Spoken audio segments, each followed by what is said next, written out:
అలాగే తాను Telangana state organisation corporation చైర్మన్గా ఉన్నారు. ప్రతిరోజు వారి బిఎస్ నవీన్ చక్కటి డైరీ ఇస్తుంటారు. నేను నా ఉద్దేశంలో ఒక వ్యక్తి ఇంట్లో రెడీ అయిపోయి బయటకు వచ్చేసరికే 11 అవుతుంది. కానీ చెల్లెమ్మ బిఫోర్ 7 అట్లా వెళ్ళిపోతారు. అనేక కార్యక్రమాలు ప్రముఖులై అమూల్య సాధించుంటున్న చెల్లెమ్మకి మీ అందరి తెరతాల ధ్వనులతో స్వాగతం పలుకుతారు. Thank you. ఇంకొక చీఫ్ గెస్ట్ కల్వా సుజాత గారు అందరికీ తెలుసు. ఇప్పుడు మనకున్న ఏకైక పోస్ట్ మన కమ్యూనిటీ నుండి భవిష్యత్తులో ఇంకొన్ని పోస్టులు రావాలని కోరుతున్నాం. కల్వా సుజాత గారిని మాట్లాడాల్సింది. ముందుగా అందరికీ జై వాసవి, జై వాసవి.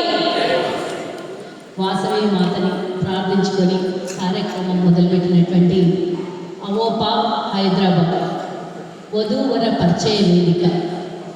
చాలా రోజులైంది వధూవర పరిచయ వేదికల్లో పాల్గొనక. అధికారం వచ్చిన తర్వాత మొట్టమొదటి వధూవర పరిచయ వేదికలో నేను పాల్గొంచుకోవడం అనేది అదృష్టంగానే భావిస్తూ మరి హైదరాబాద్ అవోపా అధ్యక్షులైనటువంటి మరి నమశివాయ అన్నయ్య గారు సభ అధ్యక్షులు, అలాగే మరి వారు చేస్తున్నటువంటి ప్రతి సంవత్సరం ఈ కార్యక్రమాన్ని ఎంతో ప్రతిష్టాత్మకంగా తీసుకెళ్ళి వారి కమిటీతో ఇంత మంచి ఆర్గనైజ్ చేస్తూ మంచి మనకు తగ్గట్టు ఒకరికి వధువు ఒకరు వరుడు ఇద్దరికి తగ్గట్టు అంటే ఒక ప్రొఫెషనల్స్ హై ప్రొఫైల్లో ఉండేటటువంటి వాళ్ళని ఇక్కడ మరి ఆర్గనైజ్ చేసి ఒక్క వేదిక మీద తీసుకొని వస్తున్నటువంటి వీరి ఆర్గనైజేషన్కి ముందుగా శుభాకాంక్షలు తెలియజేస్తూ ఈ కార్యక్రమంలో మరి ఇందాకే నిజంగా చెప్పాలంటే ఇందాక వెళ్ళిపోయినటువంటి ముఖ్య అతిథులైనటువంటి గెల్లి రమేష్ గారు చాలామందికి తెలుసు, కొంతమందికి మన రూరల్ ప్రాంతాల్లో ఉండే వాళ్ళకి వారి గురించి తెలియకపోవచ్చు. వారి గురించి వారు చెప్పలేరు కాబట్టి వారి గురించి అసలు వారు చేస్తున్నటువంటి వారు కమిటీ చేస్తున్నటువంటి సేవా కార్యక్రమాలు అత్యద్భుతం.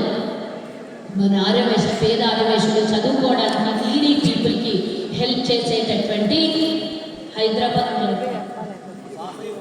వాసవి ఫౌండేషన్ ద్వారా యూజ్ మనీని పిల్లలు ఎంత అంటే పూర్తిగా వెరిఫికేషన్ చేసుకొని చదువుతున్నటువంటి విద్యార్థులకే కాకుండా కష్టాల్లో ఆపదలో ఉన్నటువంటి ఆర్యవేక్షులను ఆదుకునేటటువంటి సంస్థ వారిది.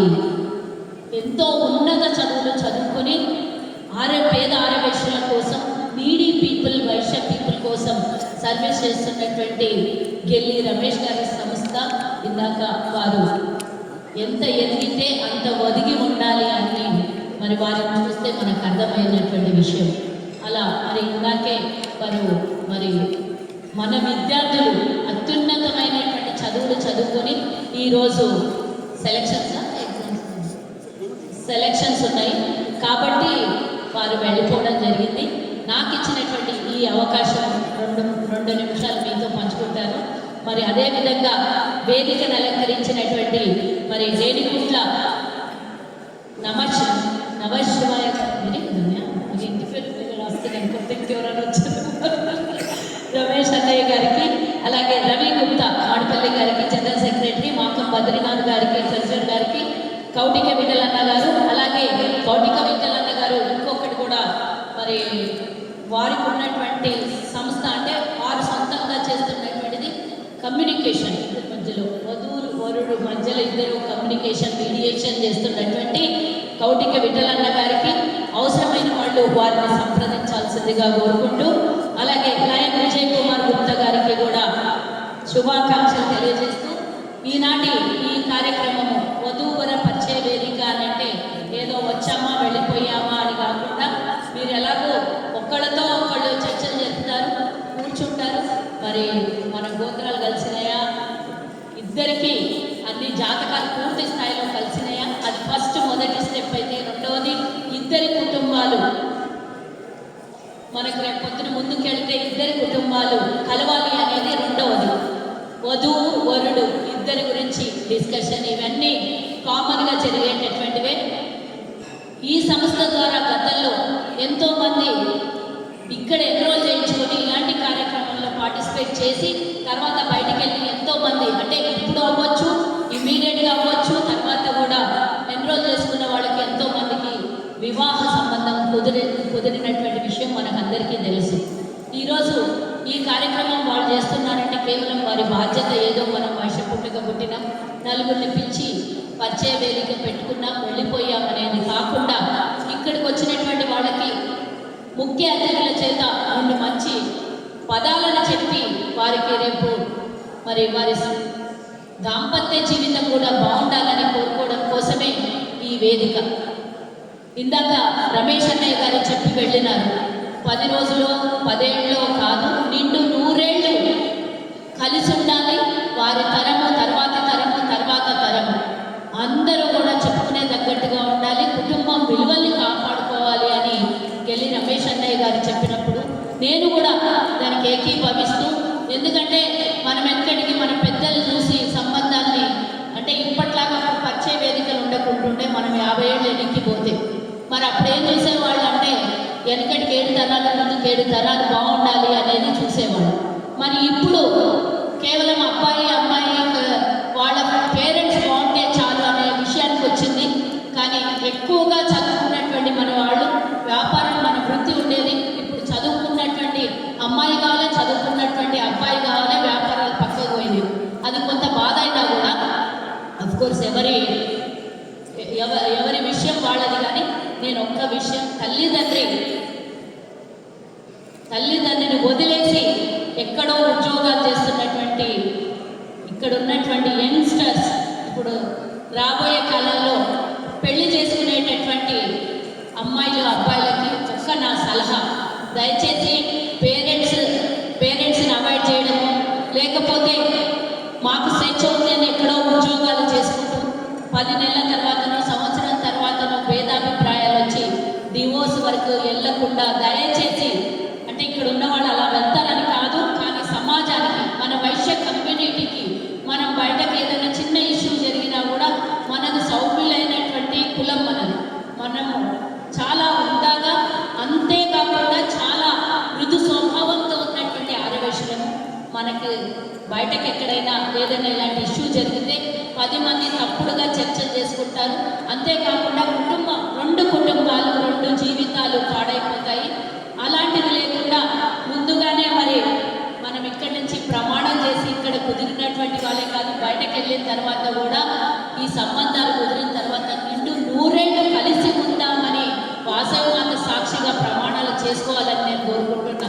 ఎందుకంటే 10 ఏళ్ల జీవితం కాదు, 100 ఏళ్ల జీవితం మన ఇటు అబ్బాయి తరఫు అమ్మాయి తరఫు కుటుంబాలు అందానంటాం కదా. మనం ఇంత పెద్ద ఎంతోమంది మన బంధువులు పెళ్ళికి వచ్చి ఆశీర్వదించిన వాళ్ళు విడిపోతే కానీ, నష్టాలు కష్టాలు వస్తే కానీ వాళ్ళు కూడా వచ్చి పెళ్ళికి ఆశీర్వదించిన వాళ్ళకి అందరికీ తెలిసిపోతుంది మన విషయం.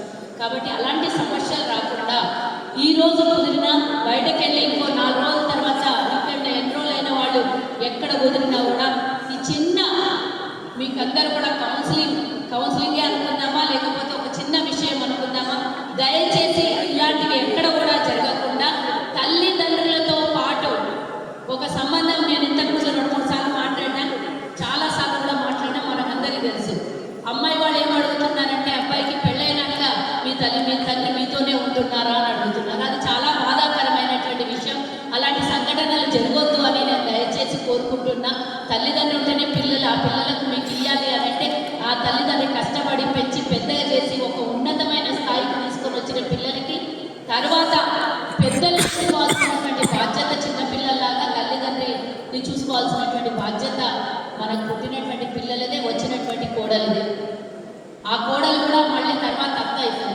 ఏ బిడ్డనైతే మనం అన్నగారింటికి ఇస్తున్నామో మన ఇంట్లో ఇంకో కొడుకుంటే కనుక మళ్ళీ మనకు కూడా అది వస్తుంది. కాబట్టి దయచేసి ఇలాంటి కమ్యూనికేషన్ గ్యాప్స్ కానీ ఇలాంటివి పిల్లలకి ఎక్కడ కూడా ఆలోచనలు రానియకుండా ఇటు అమ్మాయి వర్గం అబ్బాయి వర్గం ఇలాంటివి చిన్న చిన్న సమస్యలు కానీ ఈగోలకు కానీ పోయి నువ్వెంత అంటే నువ్వెంత అని అనుకోకుండా మంచి జీవితాన్ని ప్రసాదించాలని భగవంతుడు అన్ని కుటుంబాలకి మన పిల్లల కోసం ఎంతో కష్టపడి పెంచుకున్న పిల్లలు ఈరోజు యుక్త వయసు వచ్చిన తర్వాత పెళ్లి చేసుకుంటున్నటువంటి అందరికీ కూడా చదువుకున్నారు, మేధస్సులు ఉన్నారు. ఈ కాలంలో అందరికీ అన్నీ తెలుసు. కానీ చివరి నిమిషంలో